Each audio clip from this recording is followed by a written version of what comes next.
In the autumn of 1837, somewhere deep in the Georgia lowlands, a group of wealthy men gathered at the edge of a forest. They were armed, they were mounted, and they were laughing. They had done this before. They knew how it ended. But on this particular morning, one man stood at the tree line and did not tremble. He did not beg. He looked into the dark corridor of trees ahead of him, and something moved behind his eyes. Not fear, but calculation. His name was Josiah Reed. And in the days that followed, those same laughing men would crawl out of that forest, hollow-eyed, starving, some of them weeping, forever changed by what they had encountered inside. This is the story of what happened when the hunted became the hunter. This story is for educational and informational purposes, focusing on documented resistance during the slave trade era.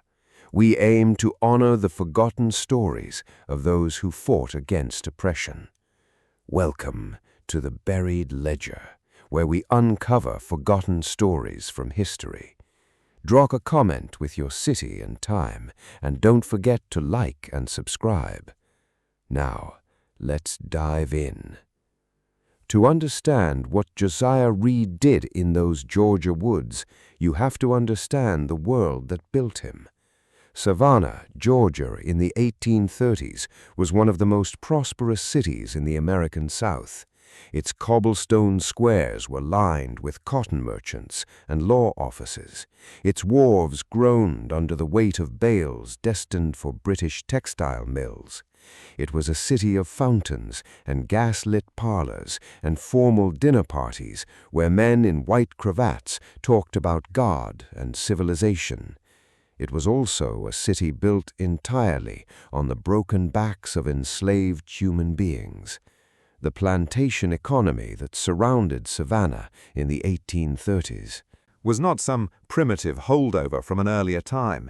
It was a modern, sophisticated machine, a system of labor extraction so total, so comprehensive, that it touched every aspect of a person's life. It dictated where you slept and when you woke, and what you ate, and who you could love, and whether your children would still be beside you in the morning.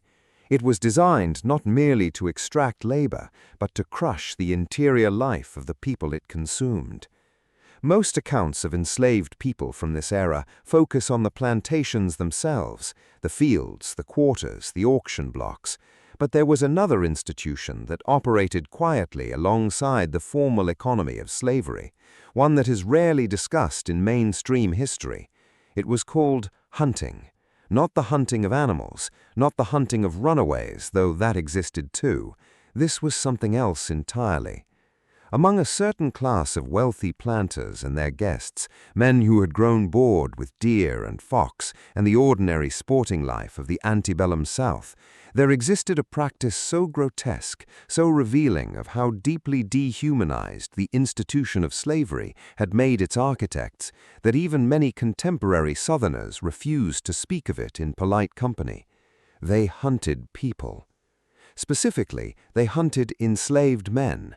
Stay with me, because understanding this practice, how it worked, who participated in it, and what it meant, is essential to understanding what Josiah Reed did and what he became.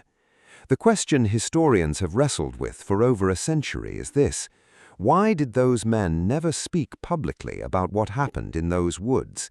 They were powerful men. They had money, lawyers, political connections. They could have silenced the story entirely.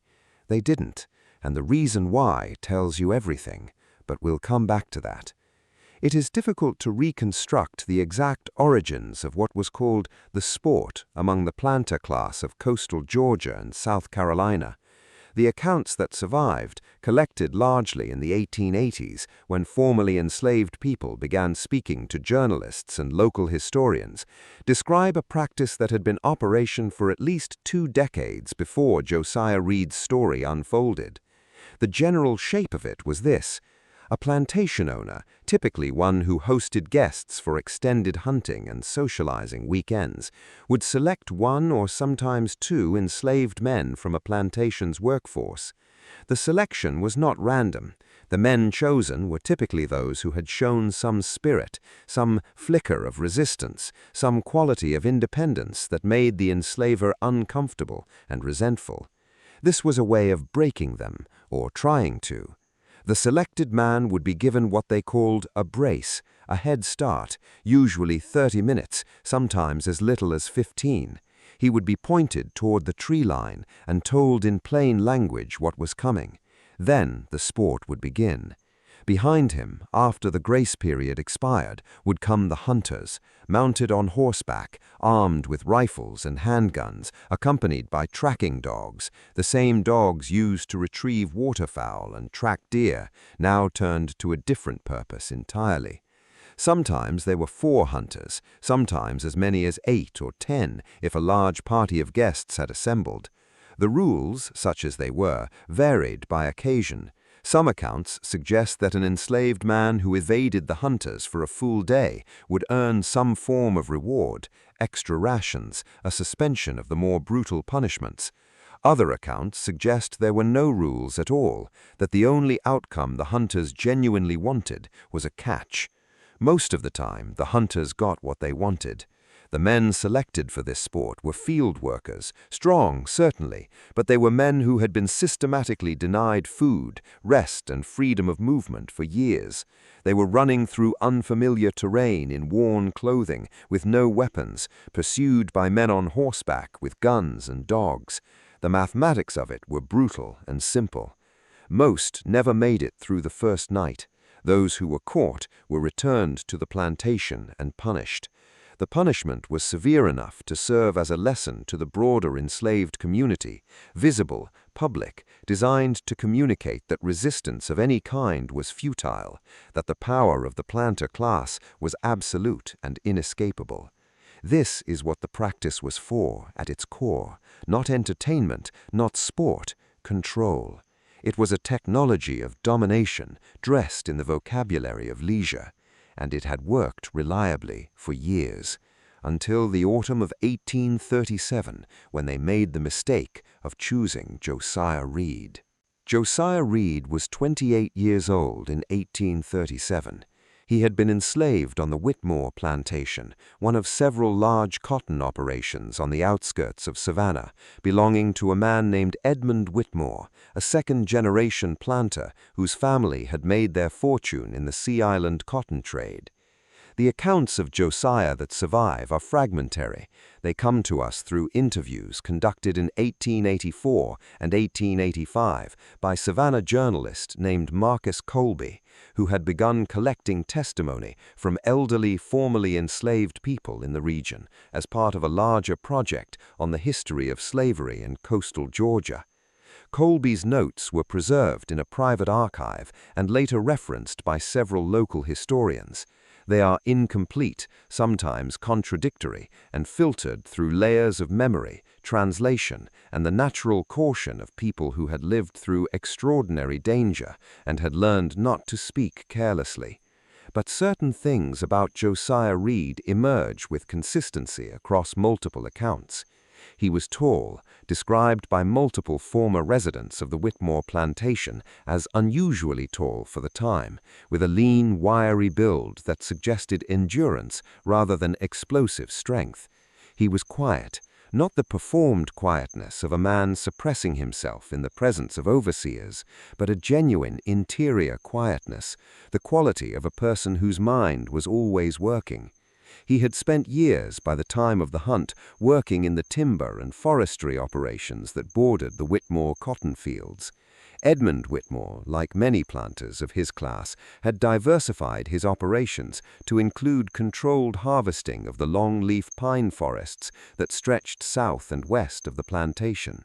It was labor-intensive, dangerous work, clearing, hauling, cutting, but it kept certain enslaved men in the forest for weeks at a time, away from the main cotton rows in the constant oversight of the main plantation. Josiah was one of these men. What this meant, and this is crucial, is that by the time of the hunt, Josiah Reed knew those forests the way most men know their own homes. He knew where the ground changed from firm clay to sucking marsh. He knew which creek bends flooded after rain and which remained passable. He knew the sound the long-leaf pines made when the wind shifted from a southeast, and he knew what that shift meant for the weather coming the next morning. He knew which trees could be climbed quietly and which would crack under a man's weight. He knew the movement patterns of the animals, the deer trails, the raccoon paths along the creek banks, and he understood intuitively how those paths could be read or misread by men who didn't know what they were looking at. He also knew, with the quiet certainty of a man who'd been watching powerful people for his entire life, exactly how those men thought. The overseers on the Whitmore plantation feared the forest. It was the one place where the orderly geometry of the plantation, the rows, the fences, the cleared sight lines, the bells and whistles that enforced discipline, did not apply. The forest was uncontrolled, and men who built their power on control did not do well in uncontrolled places. Josiah Reed had been thinking about this for a long time. What exactly he had been thinking, and how completely his preparations would upend everything the hunters expected, is the story that followed. The accounts suggest the hunt was organized for the third weekend of October, 1837. The occasion was a gathering of Edmund Whitmore's associates, planters, lawyers, a cotton factor from Charleston, and at least one man described as a visitor from the North, whose presence at such an event is grimly noteworthy in its own right. There were 9 hunters in total, Edmund Whitmore himself and 8 guests. They assembled at dawn at the edge of the Whitmore fields, where the cultivated land gave way to the beginning of the forest. The morning was cool and damp, the sky the color of old pewter, and a low mist lay over the ground in the lower places between the trees. The horses were nervous. The dogs, at least 4 tracking hounds, were straining at their leads, excited by the smell of something they had been trained to want. Josiah Reed was brought to the tree line by an overseer. The accounts of this moment vary in their details, but they agree on one thing. Josiah did not look afraid. This disturbed some of the hunters. Assembled hunters, according to testimony collected later. A man named Harlan Cage, one of the guests, a planter from the Augusta area, would reportedly say years later that the moment he saw the look on Josiah's face, he felt the first faint stirring of unease. He couldn't name exactly what the look communicated, but it wasn't what he had expected. Josiah was given his 30-minute grace. He walked into the forest. And here is where the story begins to diverge dramatically from every previous hunt on the Whitmore plantation. Because Josiah Reed did not run. Or rather, he ran, but not the way a frightened man runs. He moved into the forest with purpose and precision, as a man who knows exactly where he is going. According to accounts from people who had observed previous hunts, the men who were chosen for this sport typically ran in a straight line, driven by panic, driven by the desperate animal logic of putting as much distance as possible between themselves and the thing pursuing them. A straight line is the easiest thing in the world to follow. Josiah didn't run straight. He moved in a pattern that no one watching from a plantation's edge could have understood at the time, but which would become terrifyingly clear to the hunters once they entered the forest behind him. He was not running away. He was setting a stage. The question the hunters would spend years trying to answer, and that historians have debated since the accounts first emerged in 1884, is how one man, with no weapons, no supplies, and no apparent allies, could reduce 9 armed mounted men to a state of complete helplessness in less than 72 hours. The answer is not what most people expect. It wasn't brute force. It wasn't luck. It was something far more unsettling than either of those things. We'll come back to it. The hunters entered the forest approximately 40 minutes after Josiah. The grace period had been 30 minutes, but some preparation of the dogs and horses had extended it slightly. This was more time than Josiah had expected, and, as will become apparent, more time than the hunters could afford to give him. The hounds picked up the scent immediately, as they were trained to do. The hunters rode behind them in good spirits. The forest here, in its outermost reaches, closest to the plantation, was relatively open. The longleaf pines stood in loose columns, their long needles carpeting the sandy ground, and a mounted man could ride between the trunks without difficulty. The morning light was improving, the mist was burning off. This was, the hunters likely thought, exactly the kind of easy morning sport they had assembled for. It stayed easy for perhaps an hour. Then the hounds stopped. Not because they lost the scent, because they found something in the scent that confused them. Later accounts, and here we are relying on what the hunters themselves eventually disclosed in fragmented, reluctant testimony gathered years after the event, suggest that at some point in the first hour of the chase, Josiah had crossed and recrossed his own path multiple times, creating an overlapping tangle of scent trails that the dogs couldn't sort cleanly. He had also, apparently, passed through at least one section of marshy ground where the standing water would have broken and dispersed the scent trail. The hunters weren't concerned yet. This was not unprecedented. They spread out slightly, giving the hounds room to work, and waited. What happened next is the first point at which the accounts from the hunters' side and the accounts from the black community diverge interestingly. The hunter accounts describe simply losing the trail for a time and moving deeper into the forest to try to relocate it. The community accounts, the ones preserved through oral history and eventually collected by Marcus Colby in the 1880s, describe something more deliberate. They describe Josiah leading the hunters, not running from them, leading them, understanding the terrain the way a conductor understands a score. Josiah had designed a path that would take the hunters over the course of the day steadily deeper into the forest and steadily further from the landmarks they would need to find their way back. He used the hounds against their handlers by crossing animal trails, deer runs, fox paths that would redirect the dogs' attention and pull the hunting party off their heading. By midday of the first day, the 9 mounted hunters were several miles deeper into the forest than they had intended to go. They didn't know that yet, but Josiah did. There is a concept in military strategy. It has many names across different traditions, but the essential idea is the same, that the most powerful thing an outnumbered defender can do is not to fight the enemy's strengths directly, but to reshape the battlefield until the enemy's strengths become liabilities. Josiah Reed had never read a military manual. He'd almost certainly never been permitted to read anything at all. But he'd spent years watching how power worked, how it failed, and what it required to maintain itself. And in those years in the forest, he had developed an understanding of terrain and of human psychology that many trained soldiers would have envied. Let's be specific about what he did, because the specificity matters. The forest that Josiah led the hunters into is not, to an unfamiliar eye, particularly threatening.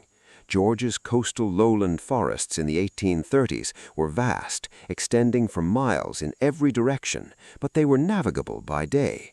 The longleaf pines that dominated the higher ground gave way to a mixed forest of hardwoods and cypress as the terrain dropped toward the river bottomlands, and it was in those bottomlands that the forest's character changed entirely.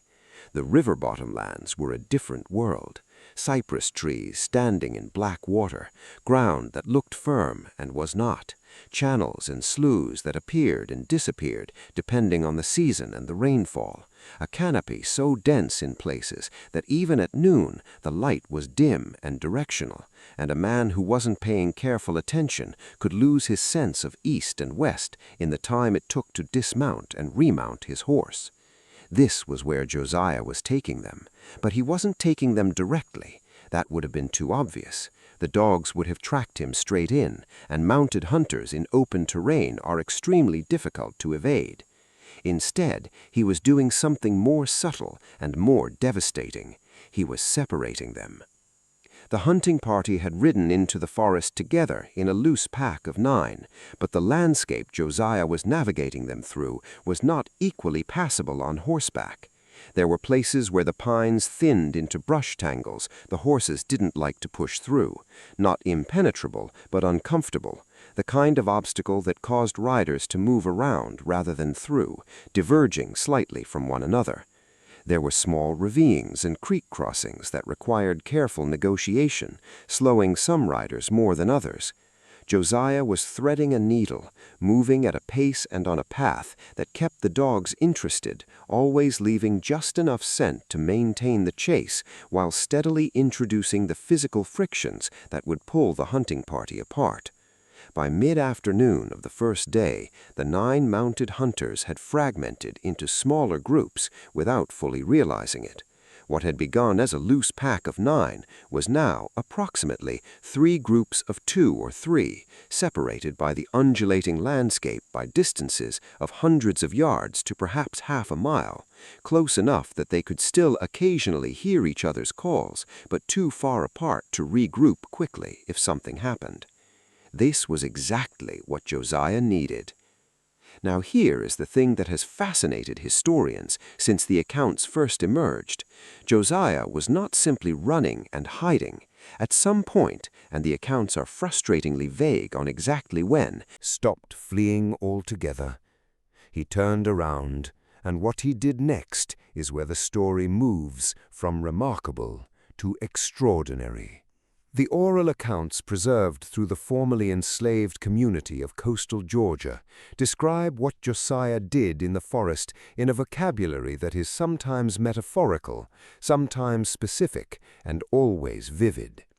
It's worth being careful here about the distinction between what the accounts assert directly and what we can reasonably infer from the patterns they describe. What is consistent across the accounts is this: Josiah used the forest itself as a weapon. In the weeks before the hunt, those evenings when Lena had seen him sharpening tools and returning from the forest with his pockets full of mysterious objects, Josiah had been preparing the terrain.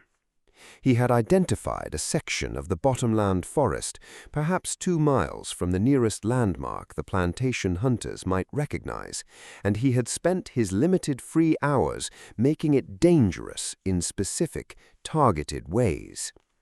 He had studied where the natural sinkholes and soft ground were, and he had disguised them. Not dramatically, no elaborate covered pits of the kind that appear in folk tales, something subtler and more effective.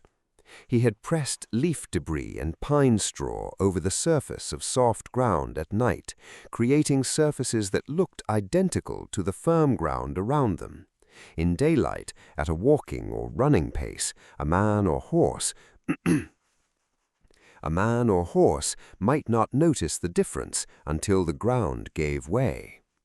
He had set triggers in the brushy corridors he expected the hunters to use, not triggers of a kind that cause physical harm. Josiah's goal, it becomes clear from the accounts, was not to injure, but to terrify and disorient.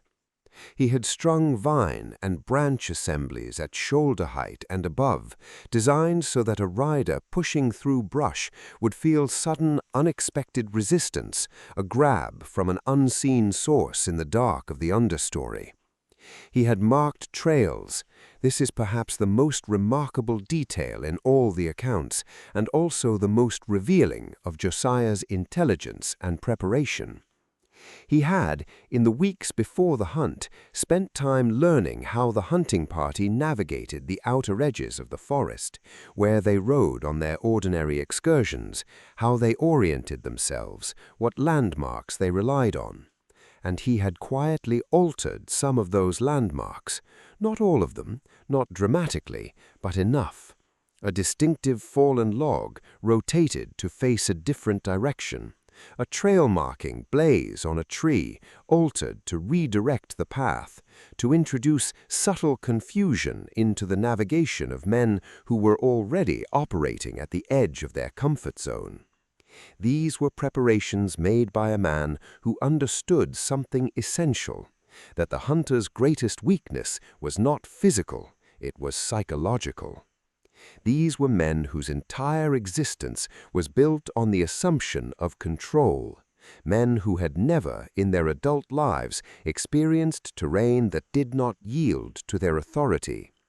Men for whom disorientation in a landscape was an almost purely theoretical concept, something that happened to other people, lesser people, people who didn't own horses and rifles and packs of trained dogs.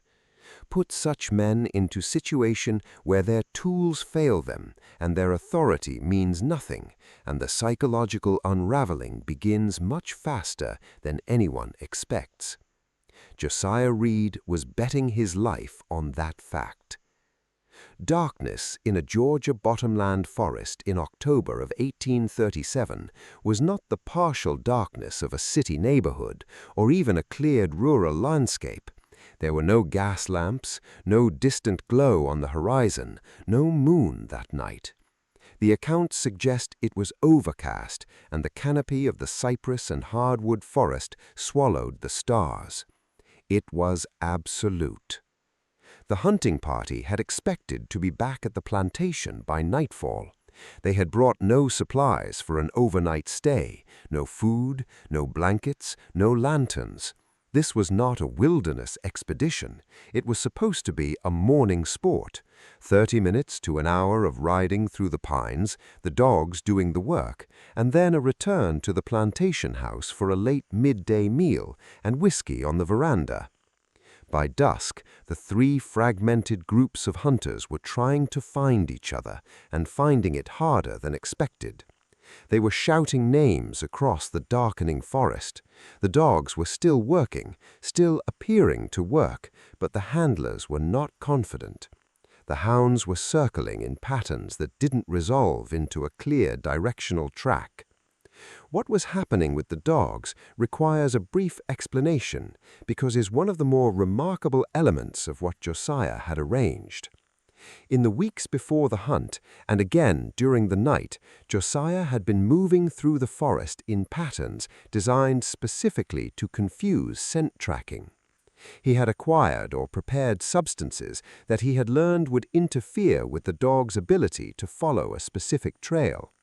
Accounts mention what sounds like a mixture of plant materials and animal waste, dragged or carried in ways that created intersecting false trails at intervals designed to redirect the dog's attention.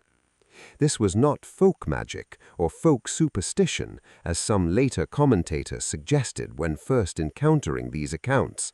This was practical, evidence-based knowledge of animal behavior that Josiah had accumulated through years of working in the forest, alongside men who used hunting dogs for legitimate game.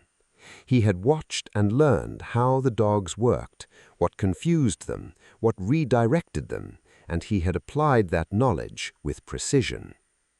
By mid-morning of the second day, Edmund Whitmore's hunting party, or what remained of it as a cohesive group, had made several increasingly frantic attempts to relocate a clear direction of travel, and had succeeded only in moving deeper into the bottomland. Meanwhile, the group led by Dorsey, the free men who had decided to try to get out, were having experiences that in the testimony gathered later they found almost impossible to describe rationally. They would identify what looked like a trail leading north toward higher ground and familiar terrain.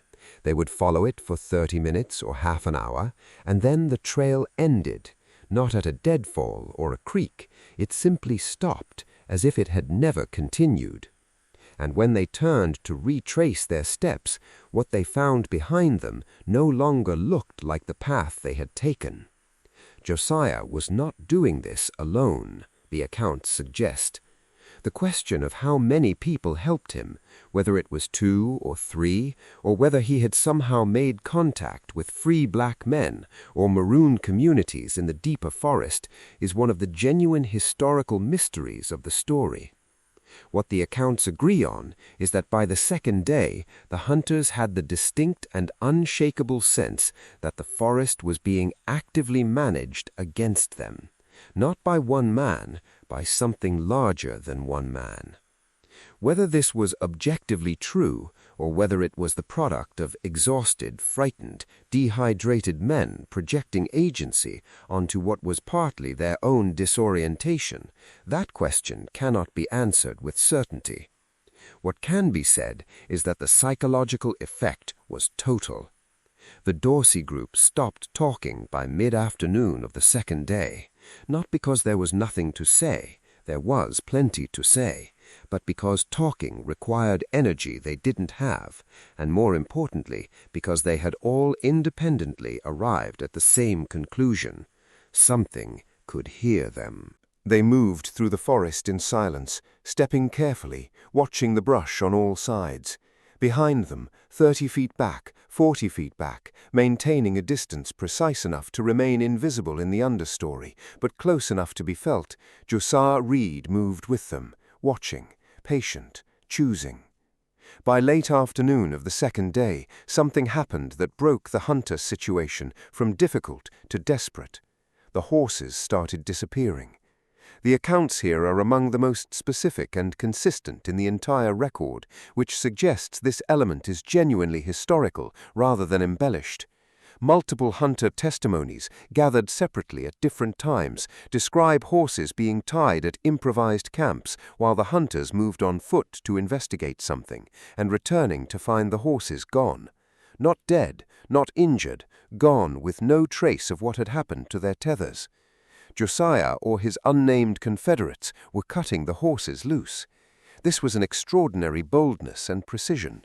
It required approaching horses that were surrounded by armed men, potentially approaching within a few dozen feet, and doing so silently enough to avoid alerting either the horses or the men. But Josiah had spent years working around horses, and he knew something that the hunters apparently didn't fully account for. A horse that is untied quietly in the night, in familiar-smelling open air, does not necessarily neigh or stamp or raise any alarm. It simply drifts. Without horses, the hunter's power dynamic shifted catastrophically. A man on horseback in the antebellum South was a different category of person from a man on foot. The horse was not merely transportation, it was status, it was command, it was the physical embodiment of the authority that men like Edmund Whitmore believed was their birthright.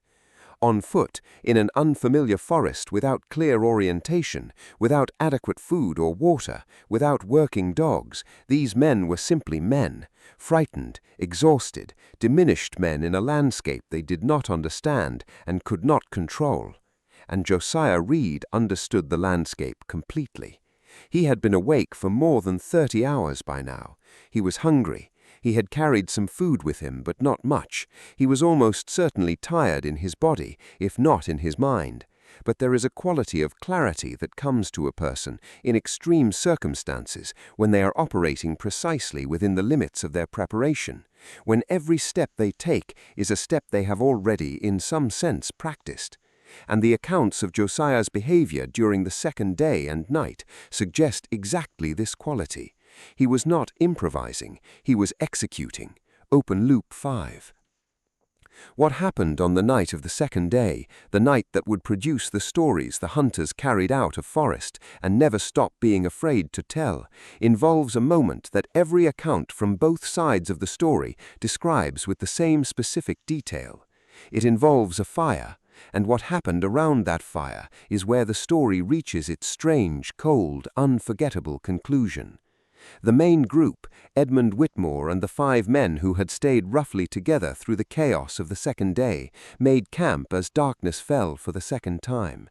They had found a slightly elevated patch of ground, drier than the bottomland surrounding it, with enough dead wood nearby to build a substantial fire. They built it large, larger than any tactical sense would justify, and huddled around it. They had no food, they had limited water from a creek that one of the men had found in the afternoon. They had their rifles, but ammunition was a finite resource, and after 2 days of false alarms, several of the men had fired their weapons at sounds or shadows, and were now managing reduced loads. They did not sleep. At some point in the middle of the second night, the accounts are consistent that it was well after midnight, perhaps 2 or 3 in the morning, Josiah Reed walked into the firelight. Let that settle for a moment. He walked in, not rushing, not threatening. He simply stepped out of the dark and stood at the edge of the firelight, close enough to be seen clearly, far enough back to be safe, and he looked at the men around the fire without speaking. The accounts differ on how long this moment lasted. It may have been seconds. It felt to the men who described it later like a very long time. Edmund Whitmore reportedly raised his rifle. Josiah did not move. Whitmore did not fire. Why? The accounts don't record that any direct conversation happened at that moment. What they record is the quality of the moment itself, the extraordinary, almost surreal reversal of the power dynamic that the two men were suddenly embodying. Edmund Whitmore was a man who had spent his entire life in unquestioned authority over the people around him. He had the rifle, he had the men behind him, he had the legal, social, and economic structures of entire antebellum South at his back, and he was afraid. Not of being shot. Josiah was unarmed and alone. The fear was of something else, something that the accounts struggle to articulate, but that keeps returning in the testimony with a consistent emotional signature. It was the fear of being seen. Josiah Reed, standing at the edge of that firelight, was not hiding his awareness of what these men were. He was not performing submission or fear or the elaborate theater of diminishment that enslaved people were required to perform every day of their lives to survive. He was looking at Edmund Whitmore the way a man looks at a man, assessing clearly, without any of the social masks that were supposed to be in place. He had been hunted, he had made the hunters lost, he had taken their horses, he had kept them awake for 2 nights in the dark, and now he was standing here looking at them. And every man around that fire understood in his gut, in a place below rational thought, what the look on Josiah's face meant. It meant, I know what you are, I have always known what you are, and now you know that I know. Then Josiah turned and walked back into the dark. The hunters did not follow him. By the morning of the 3rd day, the situation was no longer ambiguous. The Dorsey group, the 3 men who had been trying to navigate out since the first night, had finally, through sheer persistence and luck, found higher ground and a trail they recognized from the outer edges of the forest. They emerged from the trees in the early afternoon of the 3rd day, at a point approximately 2 miles from a plantation house. They were on foot. They were dehydrated. One of the men had injured his ankle. Accounts suggest a fall in soft ground, possibly one of the places Josiah had prepared, and was being supported by the others. They were coated in mud and insect bites, and the particular gray pallor of men who had been genuinely frightened for an extended period. A field worker who saw them emerge reported that he almost didn't recognize them. Edmund Whitmore's group found their way out later that afternoon, led in part by one of the hounds that had finally tracked a path toward cleared land. The accounts of their emergence are consistent. They were shaken, hollow-eyed, and largely silent. Several of the men had lost significant equipment, rifles, saddlebags, personal items that had been abandoned in the confusion of the night. 2 more horses had been lost. One man had a fever. Whitmore himself reportedly did not speak for several hours after returning to the plantation house. The final 2 hunters, men whose names the accounts don't preserve, described only as associates of the Charleston cotton factor, were not found until the following morning, having spent a 3rd night in the forest. Their account of the 3rd night, gathered years later second-hand from people who'd spoken to them, describe a night of complete silence. Whatever had been moving in the forest around them during the previous 2 nights was still. The dogs they still had with them had stopped reacting to anything. The woods were simply utterly quiet. They had not found a fire. They had not slept. When they emerged, one of the men was reportedly weeping, not from injury, from something harder to name. Of the 9 hunters who had entered the forest on the morning of October's 3rd weekend, all 9 eventually came out alive. This matters. It matters because it tells us something essential about what Josiah Reed was doing and what he was not doing. He was not trying to kill them. He could have.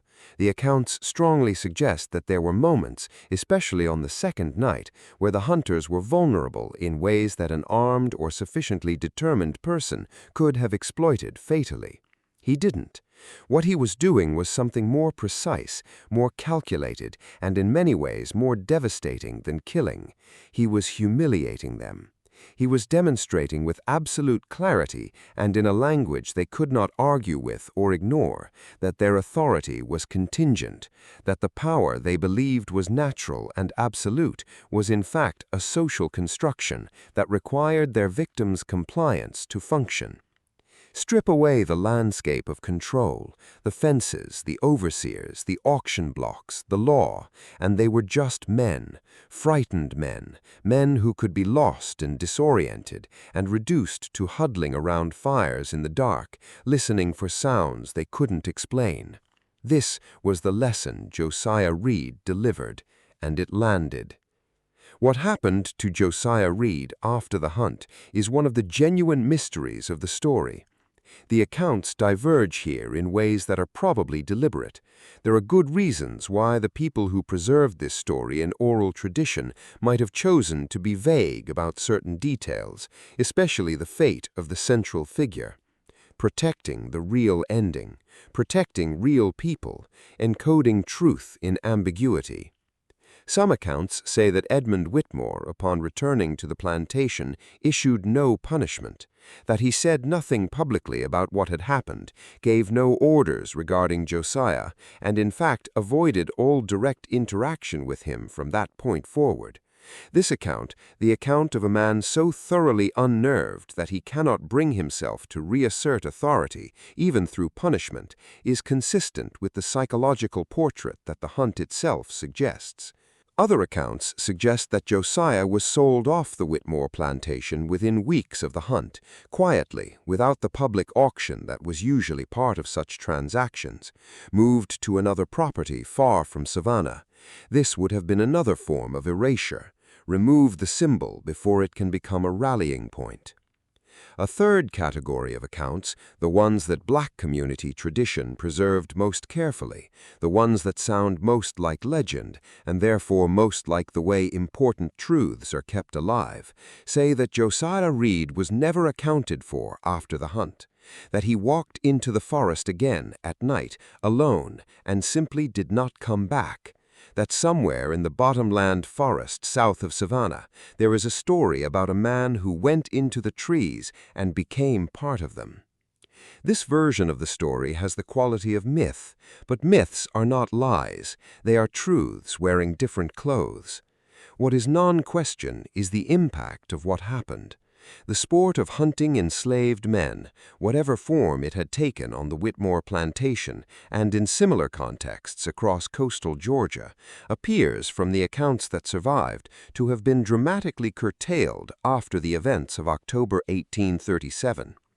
The community accounts don't record another such organized hunt on the Whitmore property.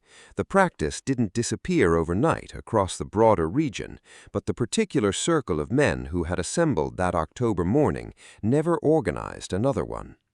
The reasons for this are not stated explicitly in any document, but they are not hard to infer.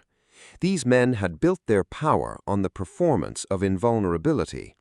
They required, psychologically required, for their own sense of themselves to remain intact, the belief that their authority was natural, that their dominance was an expression of some fundamental order of things. What Josiah Reed had done in those 3 days was not merely defeat them tactically, he had cracked the foundational myth. You cannot unsee what you had seen at that firelight. You cannot unfeel what it had felt like to be the one who was afraid, and you cannot go back to treating it as sport. The story of Josiah Reed did not enter the written historical record until 1884, nearly 50 years after the events it describes.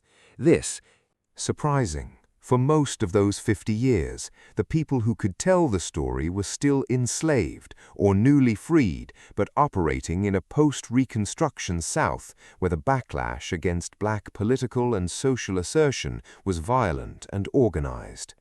Telling a story about an enslaved man who had humiliated a group of wealthy white planters was not a safe act.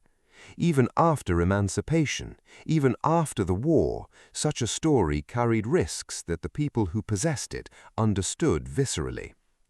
The story survived because black communities in coastal Georgia kept it alive in precisely the way communities have always kept dangerous truths alive, quietly, selectively, in the specific trusted contexts where such things could be safely shared. Marcus Colby was a Savannah journalist with an unusual set of sympathies for his era and his region. His project of collecting testimonies from formerly enslaved people in coastal Georgia was not without its controversies. There are records of him receiving both support and significant hostility from different quarters of Savannah's white community. But he was persistent, and he had evidently built enough trust with certain communities to gain access to accounts that had never been committed to writing. The accounts of the Great Savannah Hunt, as Colby came to call it in his notes, arrived through multiple independent sources across the course of his interviews. Former residents of the Whitmore plantation, people who had heard the story from parents or grandparents who had lived through that period.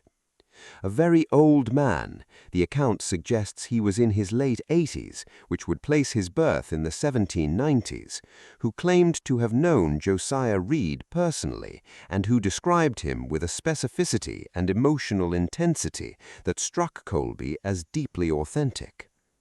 Colby's notes describe his own reaction to these accounts as something between astonishment and recognition, the sense of encountering a piece of history that was both extraordinary on its own terms and also, once heard, seemingly obvious. Of course there were Joseph Reeds. Of course the people who were subjected to the extreme forms of domination in the antebellum South could devise were not simply passive recipients of that domination. Of course they found ways, sometimes spectacular, sometimes quiet, sometimes lost entirely to history, to assert their humanity and their intelligence against a system designed to deny both. The story spread after Colby began discussing it with local historians and community figures. Within the black communities of coastal Georgia and South Carolina, it was not a new story. It was a confirmation of a story they already knew. Among white communities, the reaction was more complicated. Some dismissed it as fabrication or exaggeration. Some engaged with it seriously, and some responded with the particular fury of people whose preferred narrative about the past is being disturbed. But the story proved durable in a way that true stories tend to be. We should be honest at this point in the story about what we do and don't know.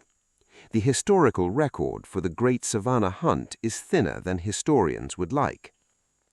Colby's notes survived in a private archive and were not widely circulated in the scholarly literature until the latter half of the 20th century, when historians of American slavery began the systematic work of recovering and centering the accounts of enslaved people that earlier historians had ignored or dismissed. The notes themselves are the product of oral tradition. They represent what people remembered decades later about events they had either witnessed or heard about from people who witnessed them. They have all the limitations of oral testimony, variation, compression, the creative distortions that memory introduces over time. The story may have grown in the telling. Almost certainly some details were added, some compressed, some lost. The number of hunters may be wrong. The exact duration of the events may be imprecise. Some of the more dramatic elements, the specific traps, the moment at the fire, the disappearing horses, may be reconstructions of experiences that were real but different in their details. This is how history works when you are dealing with events that the powerful wanted erased. But what cannot be doubted, what the consistency across independent accounts makes clear, is the essential truth of what happened. An enslaved man named Josiah Reed, in the autumn of 1837, in the forests outside Savannah, Georgia, was set upon by 9 armed mounted hunters for their entertainment, and he turned the experience inside out. He took the landscape they had tried to weaponize against him and became in it something they were completely unprepared for, a man in his element, more capable than they were, making choices that they couldn't predict or counter. He did it without weapons, without allies they could identify, without any resource except the knowledge that he had earned through years of difficult, dangerous, unpaid labor in the same forests his enslavers had tried to use against him. There is a justice in that which goes beyond irony. Josiah Reed's story does not stand alone. When historians began in earnest to recover and study the resistance narratives of enslaved people in the antebellum South, what they found was not a population ground down into passivity and compliance. What they found was an extraordinary, diverse, largely hidden tradition of resistance, active, creative, persistent, and adapted with precision to the specific conditions of each context. There were the organized rebellions, the ones that made it into the official record, because They were large enough to be suppressed through official violence. Nate Turner in Virginia in 1831, Denmark Vesey in South Carolina in 1822, Gabriel Prosser at the turn of the century. These were spectacular, desperate, and they tell one kind of truth about the antebellum South. But there was another kind of resistance, quieter, more durable, less immediately visible, that shaped the daily reality of slavery in ways the spectacular rebellions didn't capture. There was the resistance of cultural memory and identity in the face of a system designed to destroy both. The preservation of language, religion, music, family networks, and community bonds across generations of deliberate fragmentation. There was the resistance of intelligence, the gathering and sharing of information across plantation communities, the networks of communication that slaveholders could never fully map or control, through which news of the wider world, of legal developments, of the geography of escape routes traveled in ways that powerful couldn't track. There was the resistance of skill, the deliberate, precise, strategic deployment of knowledge and capability in ways that subtly, constantly undermined the logic of the system. Men and women who used their expertise to create space, to negotiate, to protect themselves and others, working within the constraints of their situation with a sophistication and intelligence that their enslavers consistently refused to see. Josiah Reed's story belongs to this tradition. He did not organize an army. He did not incite a public rebellion. He used what he had, his knowledge, his intelligence, his physical capability, and his deep understanding of the terrain and of the psychology of the man who had power over him, to do something that, in the specific context of October 1837, in the forests outside Savannah, could only be described as a rout. He didn't just escape, he won. And the man who had designed the game to be unwinnable had to carry that knowledge for the rest of their lives. The accounts that touch on what happened to the hunters after the Great Savannah Hunt are fragmentary and often indirect, but they are consistent in one striking detail. None of the men who entered the forest that morning in October 1837 spoke publicly about what had happened. For Edmund Whitmore, this silence was strategic. He was a prominent man with business interests and social standing to protect. The story of what had happened in his forest, 9 armed men outmaneuvered and terrified by a single unarmed enslaved man, was not one that advanced his interests in any way. The silence was in his interest. But the other men, his guests, some of whom had no ongoing relationship with the plantation or its community, their silence is more interesting. They came from different places. They had no shared institutional reason to keep quiet. They kept quiet anyway. The accounts from the black community offer what may be the most plausible explanation for this. These were men who had experienced something they had no vocabulary for, something that had happened in a space where the rules of the world they understood did not apply. And what they had felt there, the fear, the disorientation, the crack in the foundational myth, was not something they could describe in a language of their ordinary lives without also describing in the clearest possible terms what the story revealed about them. They had been afraid of a man they owned, or thought they owned. In a world built on the fiction that such men were not fully men, that the violence of slavery was somehow natural, somehow ordained, somehow a reflection of a true and fixed hierarchy of human worth, that admission was not possible. So they were silent, and in their silence they gave Josias Reed exactly what he'd taken from that forest, a permanent, unanswerable victory. In the communities that remember Josias Reed, his story was not simply preserved as historical fact, it was used. This is the most important thing about it. The stories that communities under pressure preserve are not random. They are selected over time for their utility, for what they offer the community in terms of identity, courage, and understanding. A community keeps a story alive because the story does work that other kinds of knowledge cannot do. Josias Reed's story did specific work. It told enslaved people and later free black people living under the grinding violence of Jim Crow that the power arrayed against them was not invincible, that the men and systems that claimed absolute authority over their lives were at bottom afraid, that their fear could be found and used, that intelligence and knowledge and preparation deployed in the right moment in the right place could do what direct confrontation could not.